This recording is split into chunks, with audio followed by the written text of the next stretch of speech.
You're here. You just taught me how to say your last name correctly. So thank you. Welcome to Flocking Together. Man, I've been so excited for this conversation because we met. You were in one of my trainings, and then Kim Bado, hey Kim, mentioned me at some point, and then you reached out and you said, "Hey, I've been in this work personally and professionally for a long time. I'd love to talk about what I'm doing and what you're doing. Are there spaces for collaboration and connection?" And sure, right. There's all kinds of things we were able to talk, and there's ways we can connect. But I really wanted to bring you on this platform because I think you'd be a great resource and asset to folks in our community. So I'm excited to have you share more of your story, who you are, what you do, what you're into. So let's just kind of start from a more personal space, relational. Who are you in the world, and what brings you to the healing work world? So I'm Christine Whelan, and I'm a mom. I'm a wife. I have a history of my own personal trauma and family generational trauma that has manifested itself in my children's generation. Mm. And so I used to be a teacher. That was where I started in the Yeah. world. Stayed home to raise my kids. And then through my own personal health crisis and health collapse, honestly, um, was introduced to the world of therapy and medication and energy work and massage therapy. And so that all led me to become a medical massage therapist and to then specialize within that. I'm now specialized as a craniosacral therapist. Mhm. But through both my professional and my personal journey, the personal journey has, of course, fueled the desire for understanding what's going Mhm. on in my brain, in my body, in my children's brain, and in their bodies. And so, how can I help and support, get the resources for myself to continue moving in a healing way? And then, of course, once you start doing that for yourself, you want to be able to do it for others. So Mhm. that's where I am in the world now. Yeah. Okay. There's 1,000 directions I want to go in. So let's see. This won't be linear, but you said I had my experience. I had my kids, my education. Being in education. Then you said I had my own health challenge brought me into seeking out different therapeutic models. I'm curious, and I imagine most people in our community are down with therapy, right? We know how important therapy is and how helpful it is. What what was your first entrance into a therapeutic space? And did you seek out talk therapy, body-based therapy? Like how did you know where to go? Because a lot of people have challenges and they don't know where to land. And maybe you go to betterhelp.org and you find, and there's probably some traditional models there, which can be great, but it can be hard to find something that fits. So what was your journey into the therapy world? Well, that's a story in and of itself. Okay. When I was in high school, I struggled with an eating disorder. Mhm. And so, one of the best things my parents ever did for me was that they insisted that I seek treatment. So, Mhm. for 9 months, I saw a psychiatrist at Cincinnati Children's, Mhm. just outpatient basis. And that at least gave me, it wasn't an okay thing within my whole family. Like, Mm. parents would have never done it and still would never do it for themselves. Mhm. But it's pretty obvious when your child's walking around as a skeleton with skin, Mm. and the Yeah. teachers are saying, don't you think you need to do something for Christine? Yeah. So that at least I say that's the best thing my parents ever did for me because it allowed me to start opening my own mind Okay. to seeking resources outside of myself and outside Mhm. of my own little world in the way that I understood it at the time. Mhm. So that all was started in high school. And then after my second child was born, I had some very significant postpartum depression and Mm. generalized anxiety. And my husband, of course, was very concerned. And Mhm. yet here I was with two children under two and convinced that there was no reason to spend any money on therapy for me. Wow. I Yeah. literally said to him, we need to be putting money into their college fund. Yeah. And one of the best things he ever did for me was he looked at me and he said, Christine, our children need a happy mother more than they need a college education. Beautiful.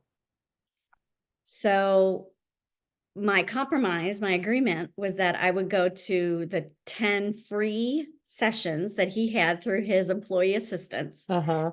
So I go to the first session and I'm talking and I'm sure I'm crying. I know I was crying. Sure. And this woman looked at me and said, oh, honey, you need so much more than I can do for you. Oh, wow. What was that like to hear that? Oh, I didn't know I was that messed Oh, up. Oh my wow. goodness. Yeah, yeah. Um, Mm, so, but then she said, and she was so kind and mm, gentle about it, but she knew like, okay, 10 sessions is not going to cut it. okay. She saw a bigger picture there, yeah. There's a lot more going on than this lady knows about. Yeah. So she said, but I have the right person for you. Mm. She handed me a business card of a therapist. That was in 2001. Mm-hmm. I am still in contact with that same therapist Mm. years later. Wow, She has been beautiful. the primary person walking me through Mm-hmm. many layers that have been Mm-hmm. uncovered Mm-hmm. since that first appointment with the psychiatrist in high school. Wow, beautiful. So you found that good fit. Did that fit include some of the body-based therapies you had eventually been trained on, or what was that? No, Okay. that did not come until 2009 when I really hit what I would say, rock Mm-hmm. bottom. And I ended up in Okay. the hospital. Yeah. That's when I was introduced to energy work. Okay. And I'll never forget, I went to pick up, I had been in the hospital for 4 days since this is a kind of a professional community, Mm-hmm. people might be familiar with conversion disorder. Mm-hmm. Now it's called PNES, psychogenic non-epileptic seizures. Mm-hmm. Um, and so things were pretty critical, Mm-hmm. not understanding what was going on or where this was all coming from. And I had my first healing touch session, Mm-hmm. went to pick up my kids from school. And one of my dearest friends who was, going through all this with me, looked at me and said, you look like yourself today. Wow. Wow. That was a month after my hospitalization. Yeah. And it was the first time that she was able to look into my eyes and see, oh, I recognize you again. Yeah. Fascinating. So that's where I really started to, on a very personal level, understand it's not all about my frontal cortex. Mm-hmm. Mm-hmm. Actually, very little of it is about my frontal cortex. Mm-hmm. Mm-hmm. And started to be open to what else can I pull in to Mm-hmm. help me continue on this. I want to get better. I want to Yeah. be a strong, healthy person. Yeah, beautiful. I often talk about if someone is able to talk about their trauma. So again, talking using that prefrontal cortex, right? That logical, rational give and take conversation. And then about the trauma, meaning about my past hurts or past experiences, there's a recall that's also happening here in the front brain. If they're able to do those two things, they're pretty far along on their healing journey because trauma is Yeah. not stored in the thinking part of our brain. It's not stored in story or narrative. It's stored in sensation and emotion, right? So that brings in the importance of working with the body.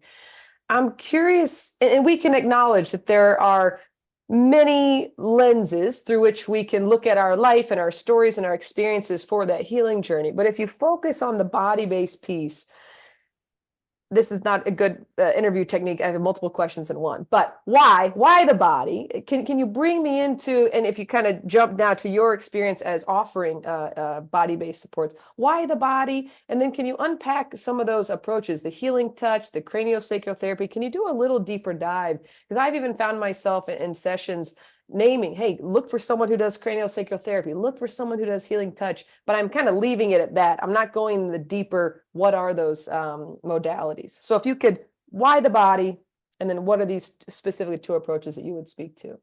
So the basic premise is that each cell in our body has its own cellular memory, Mhm. and things can get stuck.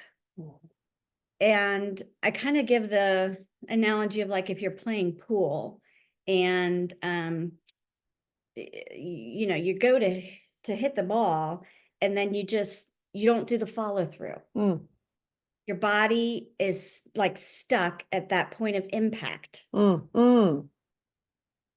and you don't have the follow through that allows it to move and work through the body. Mhm. We are not designed to contain all of that stuff that we experience. We Mhm. are designed in a perfect environment to allow it to be in the moment, Mhm. experience it, and then allow it to just flow through, basically. It Not meaning our stress responses, we're wired to activate and then discharge. Okay, keep going. Yeah. exactly. Mhm. So when things get stuck, our body then is not sure how to get back into that Yeah. calm, regulated state. Yeah.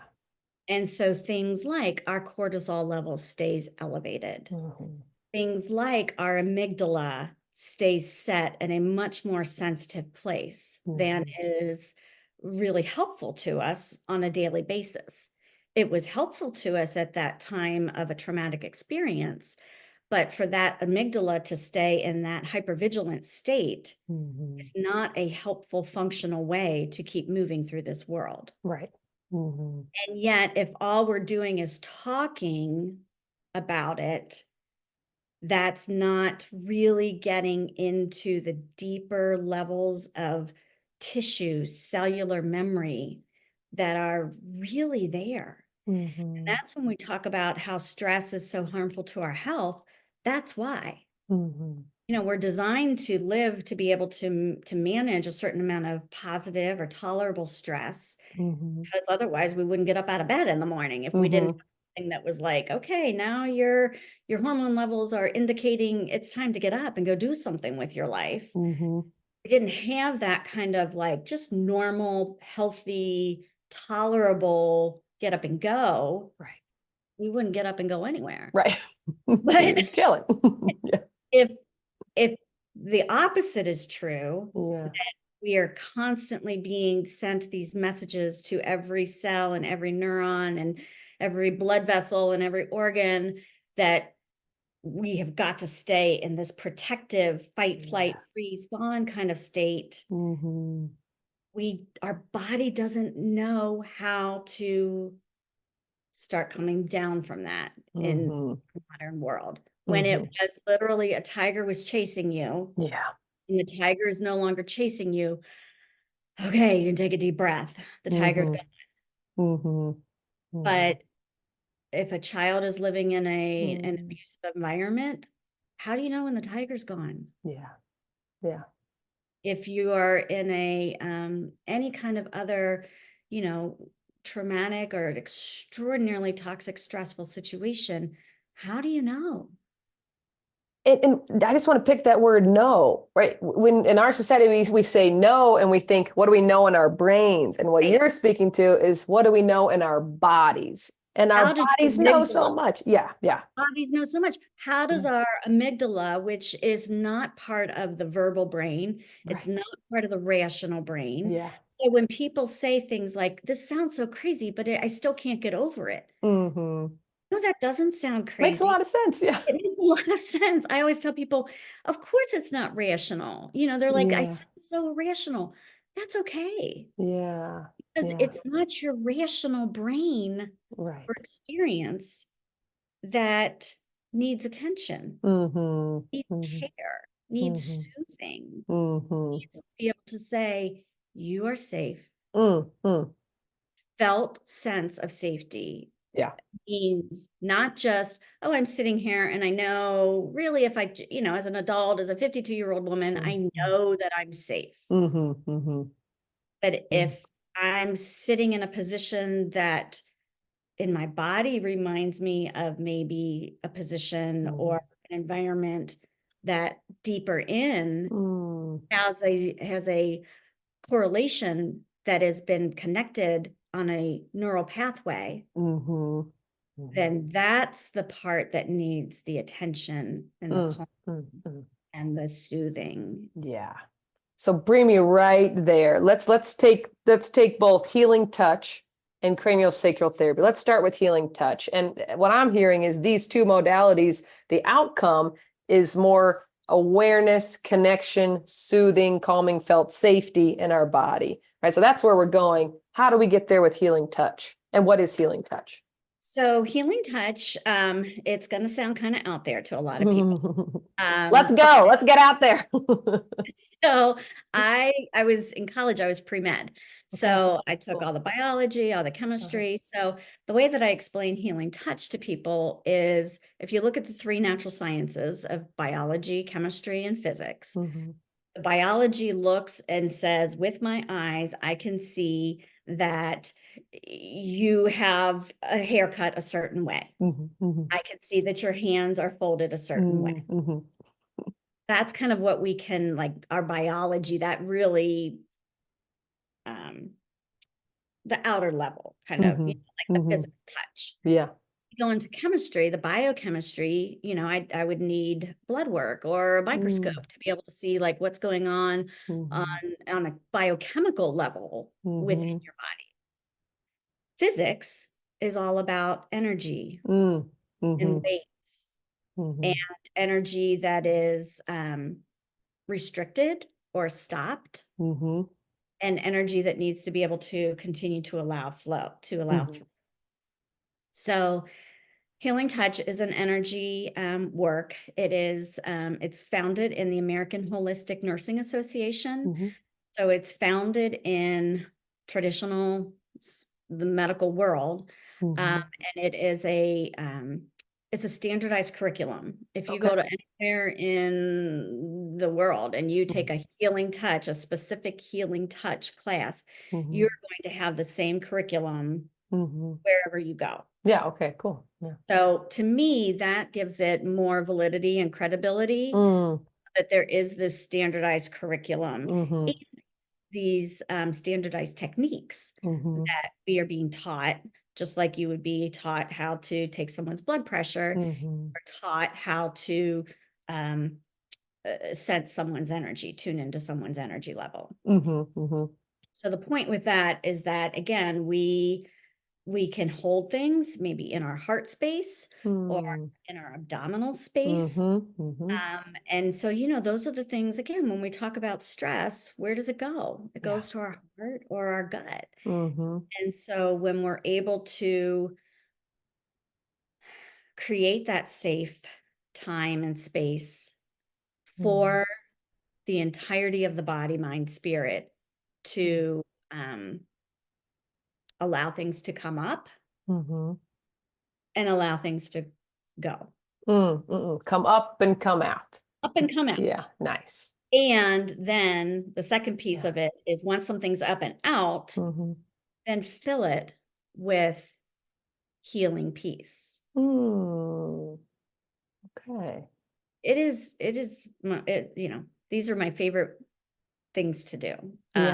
Because of just the peace that it just creates in the environment. And then of course, the peace that then that each the person and the practitioner then move into the world with. So it's not about taking something away or stopping or fixing. It's about feeling your feelings, letting them rise up into your awareness and then discharging, letting them come out, and then filling that with something that creates more felt safety, which peace is what you're saying. Okay. Right. And when you say awareness, it's not necessary for the person on the table to even be cognitively aware. Okay, that's helpful. That's a helpful note there. It can just be a matter of, I mean, I zone out when I'm on the table. Nice. Okay. Yeah.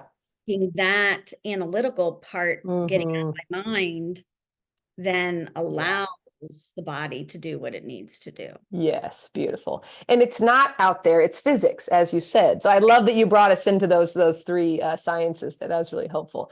Who comes to you for healing touch? If I'm listening, how do I know, oh, healing touch would be a good modality for me? So a lot of times it's someone with a physical situation that they've gone through all of the different options and have not found a resolution. Okay. Uh, Mm-hmm. so Mm-hmm. sometimes it's somebody like that. Sometimes it's someone who is just really stressed or anxious or Mm-hmm. depressed.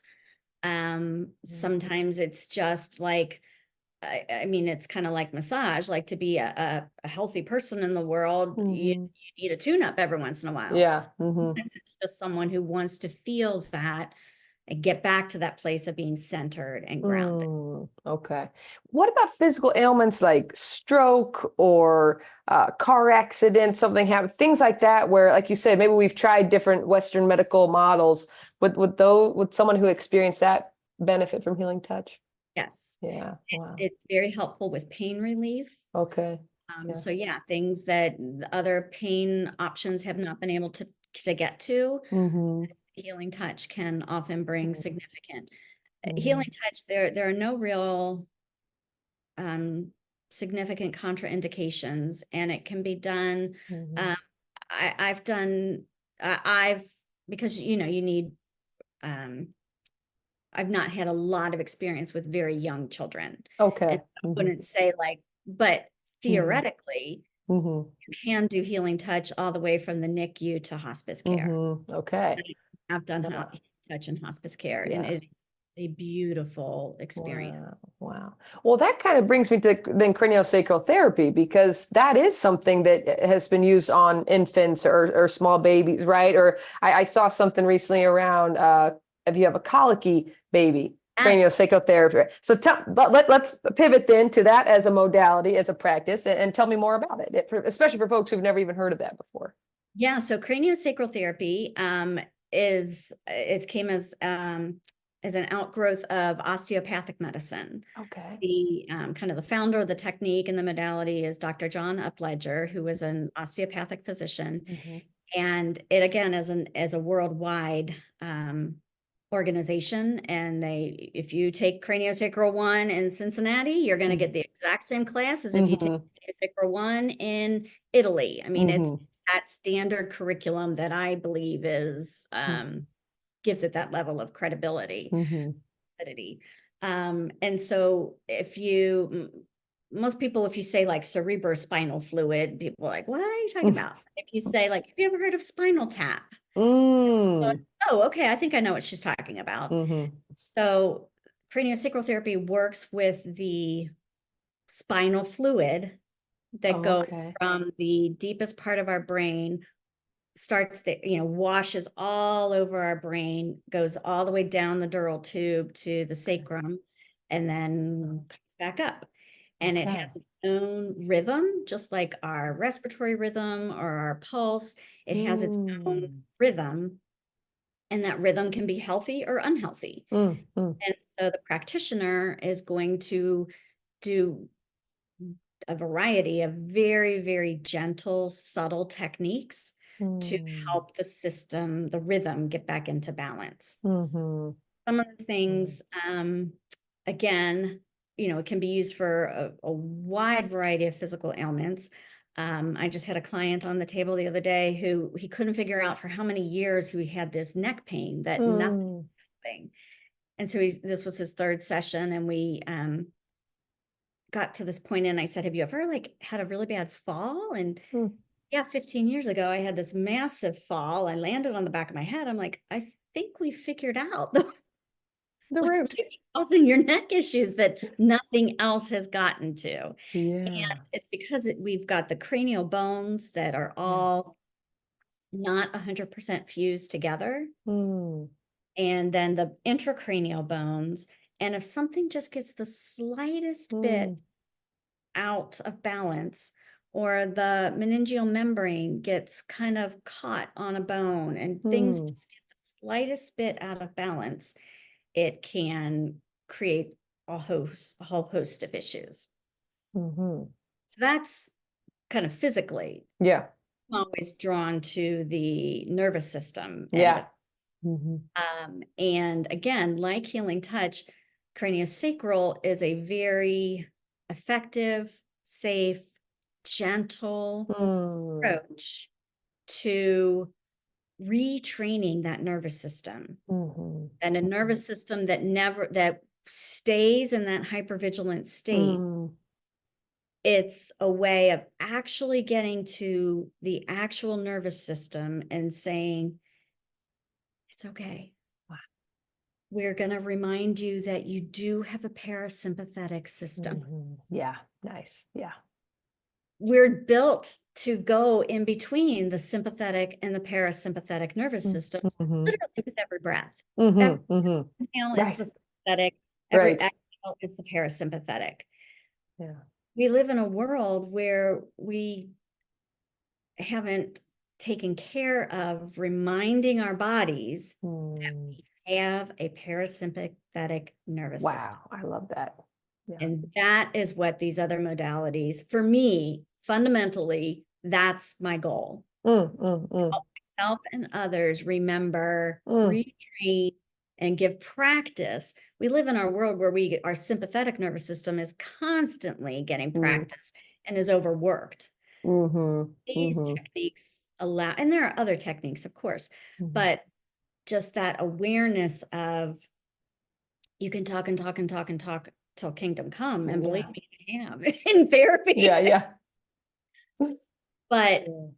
really getting back to being able to move through and move Yes. forward, my body has to be able to go along with that. Wow. Yes. And the word, again, I'm kind of a word person, remembering, like the trauma is a constant state of disconnection, this dismembering, right? This separation. So when we remember, not just in our thinking, but in our body, right, we're able to come back into homeostasis. And that's where Right. the healing happens. Healing doesn't happen when we're in sympathetic or we're in that dorsal shutdown. It happens when we're in that regulated state. And we have to practice to get there. Yeah. And Yeah. that's the thing. It is a practice. People Yeah.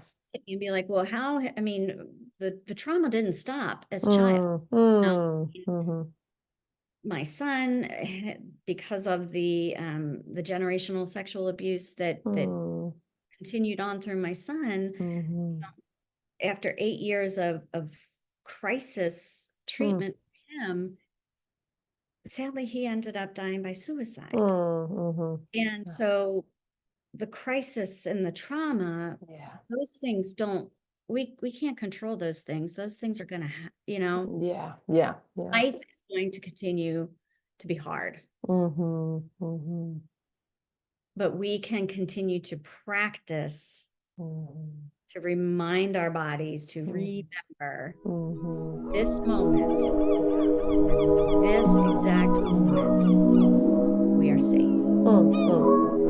Wow. Yeah. Whew. Thank you for sharing so vulnerably, not just what you know in your head, but what also you know in your heart and some of your experiences.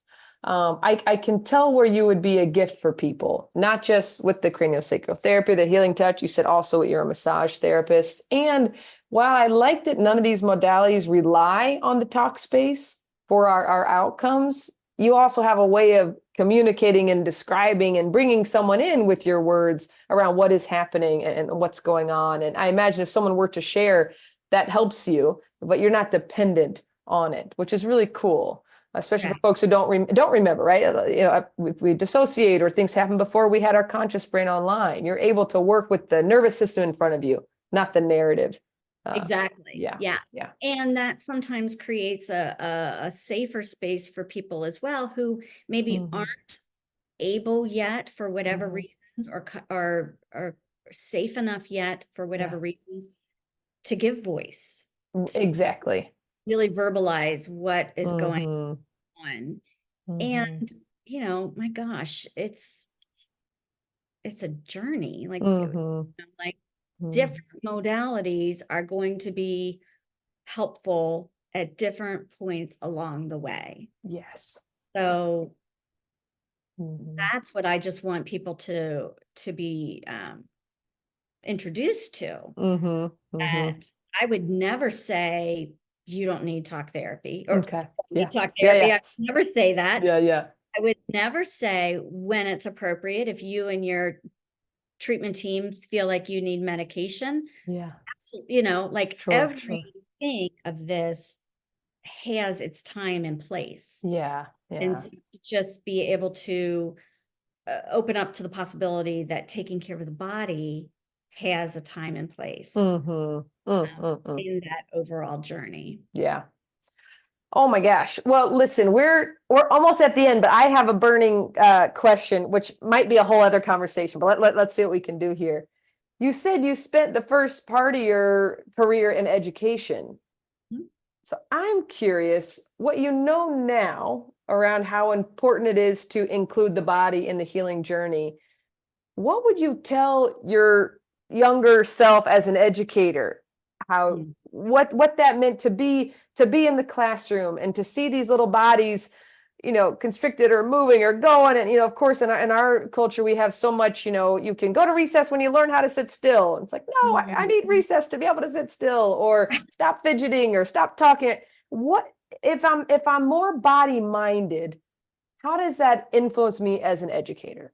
I don't know if you can speak to that at all, but Well, that's a great question, and I think it's one that I'm hopeful that the educational system is starting to key into. I know that Mhm. there are people who are really keying into that, and I would have told my younger self that yes, continue that intuitive sense I had of like the most important thing in my job right now in this classroom is to create I wouldn't have used the word safe at that Mm, point, mm, mm, but if I want people to feel comfortable, mhm, able mhm, to, and so teasing out to younger teachers or even to myself, like, what does it mean to be able to help someone else feel safe? mhm. First and foremost, you have to be a safe person.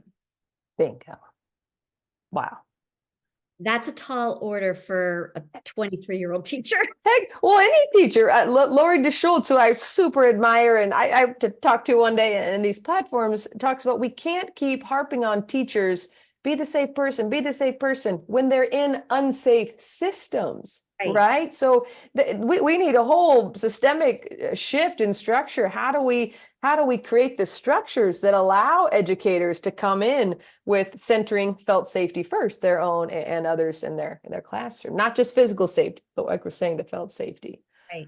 Yeah. And the other thing of just being aware that what you see, and I've gone into my kids' classes and talked to Mhm. or schools and talked to the teachers and talked about like, look in the eyes, look in Mm, their eyes and see who you're dealing with. What part mm, you're dealing with? Are you yeah. dealing with the alligator who is Yeah. in the limbic system? Yeah. Are you dealing with the puppy dog who's in the emotional system? Wow. Or are Wow. you dealing with I always use the example of the American Girl doll who, Okay. our stuff all put together, Yeah, yeah, yeah. Wow. is Yeah, ready yeah. to learn. Yeah. Yeah. Most of the kids in our classroom, and of course, their Wow. age is so much a part of this as well. Sure. You're not teaching to the prefrontal cortex. Yeah. You're just Yeah. not. Yeah, we want to get there, but first You we're do. signaling safety to the guts. Like if you can help Right. the guts settle, you're going to get to the heart, you're going to get to the head. Exactly. Yeah. Oh my gosh. Okay, there's so much more here. So we'll probably have you back on to talk, but I'm so grateful. This is such a fruitful conversation. And we'll link to you, but where can people find you? How can people get a hold of you if they want to work with you specifically? Well, I keep my practice so incredibly simple. I'm working on maybe a website eventually. I have a link within the Upledger craniosacral Oh, therapist. great. I'll send that to you. Okay. But also just my phone number and my email. I Yeah, great. work in Northern Kentucky, and just try to keep things as I love it. simple as possible right now. Yeah, great. And you speak. You could go to schools or to hospitals. You could also share in those environments. So we'll have your email and folks can be sure to reach out to you for connection. So Great. wow. Oh, thank you. Thank you, Christine. I appreciate it. I hope we've not just planted the seed on how people can connect to you, but in their own communities and neighborhoods, outside of the Cincinnati, Northern Kentucky area, look for folks who are healing touch practitioners, are craniosacral practitioners, right? Yeah, anyone who's body based as a supplement to or a part of your treatment could be helpful, and I hope we piqued the curiosity of folks. So, Yeah. all right, thank we'll talk Thank soon. you. Thank you so much, Sarah. Yeah, it's a pleasure.